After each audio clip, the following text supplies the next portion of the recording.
निमित्ताने जी पत्रकार परिषद होते याला उपस्थित असलेले माझे सहकारी शिवाजीराव गर्जे, राजेंद्र जैन, पक्षाचे मुख्य प्रवक्ते आनंद परांजपे, तालुका जिल्ह्याचे अध्यक्ष अनिल अहिरकर, संजय तटकरे, श्रीकांत शिवणकर, ईशान पवार, सुबोधजी मोहिते, सर्व सन्मान्य माझे उपस्थित महिला, युवक, शहर ग्रामीण भागातील सर्व सन्मान्य पदाधिकारी, आपण सर्व पत्रकार मित्र, वाहिन्यांचे प्रतिनिधी, उपस्थित बंधू भगिनी आणि सहकारी मित्रांनो, सुरुवातीला इतक्या मोठ्या संख्येने सारे पत्रकार मित्र आपण या ठिकाणी उपस्थित राहिलात याबद्दल मी मनापासून आपलं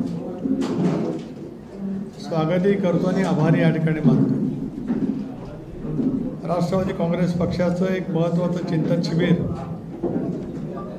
उद्या सकाळी ठीक 9:30 वाजल्यापासून संध्याकाळी 6 वाजेपर्यंत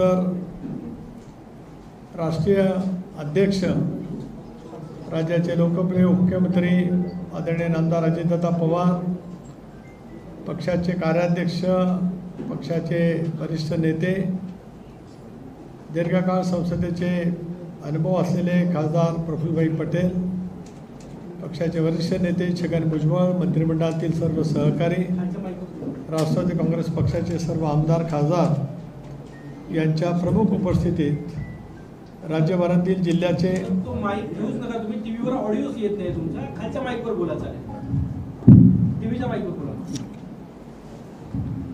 यांच्या उपस्थितीमध्ये त्या ठिकाणी पार पडलं जाणार आहे.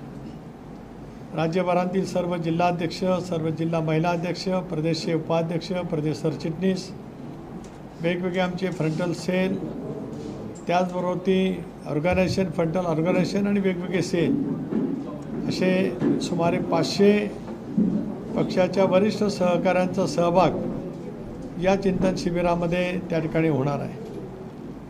चिंतन शिबिर लोकशाही, न्याय, समता ज्या विचारधारावरती राष्ट्रवादी काँग्रेस पक्ष आणि आम्ही सर्व प्रमुख सहकारी आपल्या राजकीय जीवनामध्ये सातत्याने काम करत आलो, त्याच विचारधारेची ताकद, शक्ती आणि त्या विचारधारेला बळ कसं देता येईल हेच प्रामुख्याने चिंतनातील विषय त्या ठिकाणी असतील. हे चिंतन शिबिर म्हणजे पक्षांतील आत्मपरीक्षण आणि विचारमंथनाची एक तऱ्हेची प्रक्रिया आहे.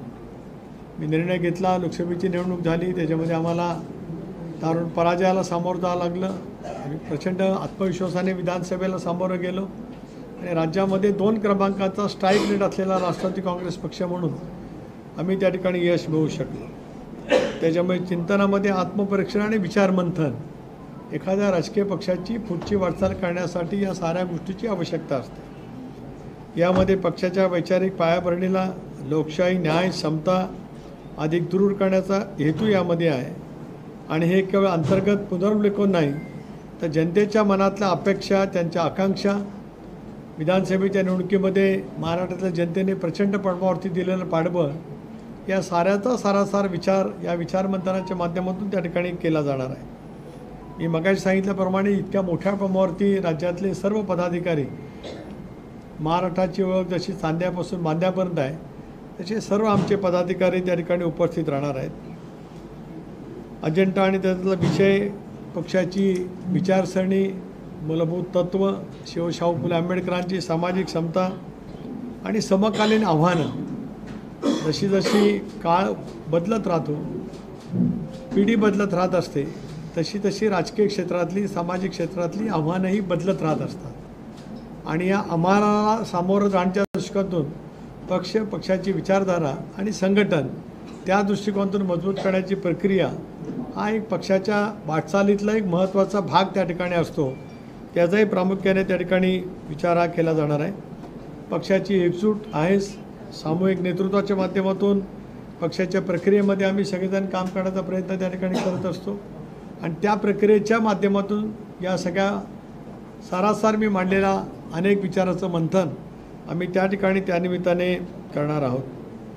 संघटना बळकटीकरणाच्या कामाबरोबरच पक्षाची दृष्टी जनतेपर्यंत प्रभावीपणाने पोचवणं आणि इतरही बाबी आपण जनतेच्यासाठी सरकारच्या माध्यमातून करत असतो.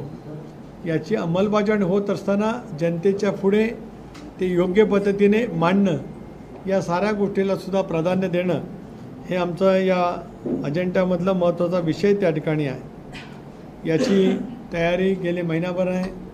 ज्यावेळेला आम्ही निश्चित केलं की विदर्भामध्ये अधिवेशन घ्यायचं आहे, प्रफुल्लभाईंनी स्वागत केलं, कारण या सगळ्या परिसराचं त्यांनी दीर्घकाळ नेतृत्व करतात. राष्ट्रपतीवरती आज आमचं नेतृत्व करतात आणि गेले महिनाभर नागपूर आणि विदर्भातील आमचे सर्व सहकारी त्यानिमित्ताने या संबंध सुनियोजित पद्धतीच्या या शिबिराचं नियोजन करण्यासाठी मेहनत त्या ठिकाणी घेत आहेत आणि प्रत्यक्ष गेल्या आठवड्यापासून त्याची त्या ठिकाणी त्यानिमित्ताने सुरू झालेली आहे. चिंतन शिबिरे एक्सप्रेस पॅलेस इथे होणार असून, मी आता एम्प्रेस पॅलेस इथे होणार असून, हे पत्रकार परिषद संपल्यावर मी आणि माझे सर्व सहकारी त्या ठिकाणी भेट देण्यासाठी जाणार आहोत, जेणेकरून तिथलं नियोजन, तिथली व्यवस्था, संबंध चिंतन शिबिर सुरू झाल्यापासून वेगवेगळे आम्ही त्या शिबिरामधले जे काही मुद्दे ठेवलेले आहेत त्या दृष्टिकोनातून एक व्यवस्था केलेली आहे, त्याचीसुद्धा पाहणी त्या ठिकाणी आम्ही करणार आहोत.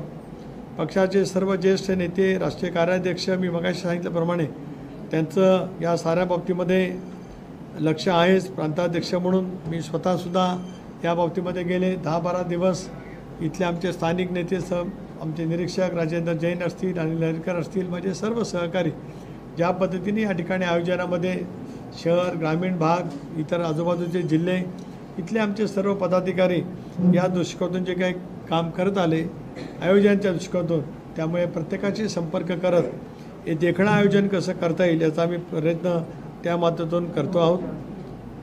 वैचारिक स्पष्टता अधिक तीव्र करणे, लोकशाही न्याय समतेच्या तत्वाप्रती बांधिलकी पुनर्जीवित करणे, पक्षाच्या राजकीय व संघटनात्मक प्रवासासाठी व्यापक धोरणात्मक रोडमॅप तयार करणे आणि पक्षाची एकजूट अधिक मजबूत करणे, हे सगळे विचार उद्याच्या या चिंतन बैठकीच्या निमित्ताने त्या ठिकाणी होणार आहेत.